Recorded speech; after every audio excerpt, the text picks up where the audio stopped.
শত্রু হলে প্রতিশোধ নিতাম, কিন্তু মানুষগুলো তো আমারই আপন ছিল।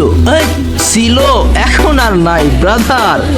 48 মিনিটের অভিনয়ে বহুত অপবাদ আমায় দিছ।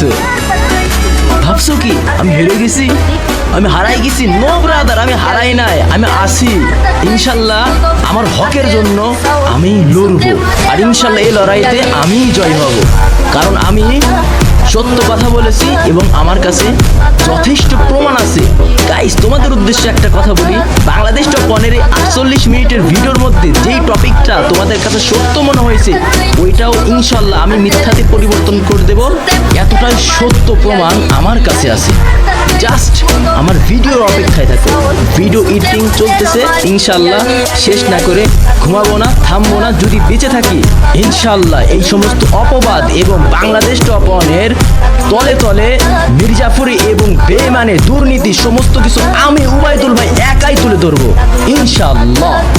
কন্টেন্ট ক্রিয়েটর যে মানে কন্টেন্ট যেটা কষ্ট করো করছি আমি, যা যা করছি ও এই জায়গায় পুরো মিথ্যাচারের সাজায় দিল। কি লেভেলের নাটকবাজ, নাটকের মানে অভিনেতা কি? ও তো অভিনেতা মানে চোর অভিনেতা ভাই, বাটপার অভিনেতা। ওর কি অভিনেতা বানাবো ভাই? ওর তো ভালো অভিনেতা বানাচ্ছিলাম আমি দাদা। যে স্ট্রাইক তোমার নাম দিয়া, প্রান্ত দাদা নাম দিয়া, এখন ওই টাইমে যে গ্যাঞ্জাম হয়েছে টুকটাক আমাদের মধ্যে, এটা না তোমরা জানো না কেউ জানে।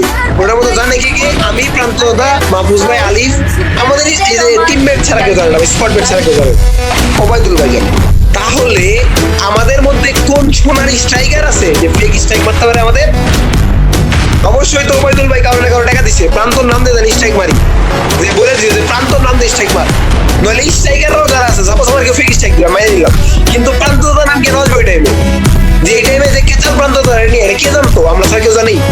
সেই টাকা দিছে কেউ না কাউরে, তারপর সে মারছে স্ট্রাইকটা প্রান্ত দাদা নাম দিয়া, এ খেলে দিছে। আমার এদিকে আমার কফিলের ছেলে ঠান্ডা এসে ভিডিও বানাইতে গেছে। লজ্জা টাকা দরকার, অন্যজনের গেম প্লে দিয়া ভয়েস ওভার করে ইউটিউবার। ও তো মানে বলতে গেলে ঠান্ডার ছেলে, কিন্তু ওইখানে খেলতেছে কফিল। ঠান্ডার ছেলে বলে বলে দিলাম সবাইকে ছড়াইয়া খুলতে বাধ্য হচ্ছি যে এইখানে অনেক টিম আছে, তারা হচ্ছে র্যাঙ্কে যেরকম ম্যাচ মেকিং করা যায় সেরকম ম্যাচ মেকিং করে কোয়ালিফাই করছে।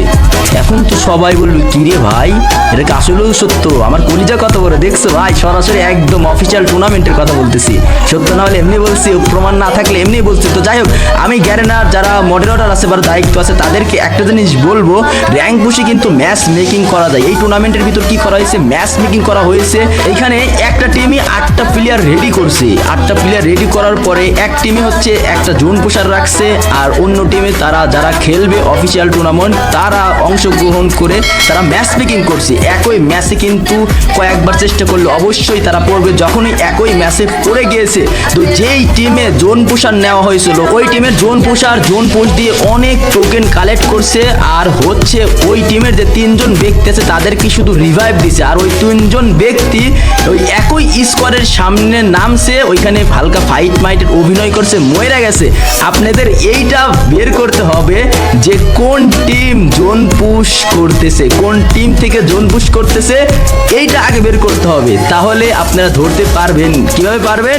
যেই টিমের একজন মেম্বার জোন পুশ করতেছে আর 3জন ব্যক্তি কোন জায়গায় যা নামতেছে, যেই জায়গায় নামতেছে, যেই টিমের কাছে নামতেছে, ওই টিম আসল দোষী। শুধু কি ওই টিমই দোষী? নো, দুই টিমই দোষী। কারণ এক টিম থেকে জোন পুশ দেওয়া হচ্ছে, বারবার তারা ওই টিমের কাছে যা মরতেছে আর তাদেরকে পয়েন্ট করে দেওয়া হচ্ছে। তো বাংলাদেশ টপ ওয়ান এর টিম থেকে জোন পুশ করেছে আমাদের রিফক্স গেমিং। তো রিফক্স গেমিং এর দোষ কেউ দিব না, রিফক্স গেমিংকে কেউ হেড দেবে না। টুর্নামেন্ট নিয়ে কথা তুলে ভাই, একদম ভাই পুরো একদম চিজে মনে হইতেছে আমার। লজ্জা টাকা দরকার এটা মানুষের ভাই।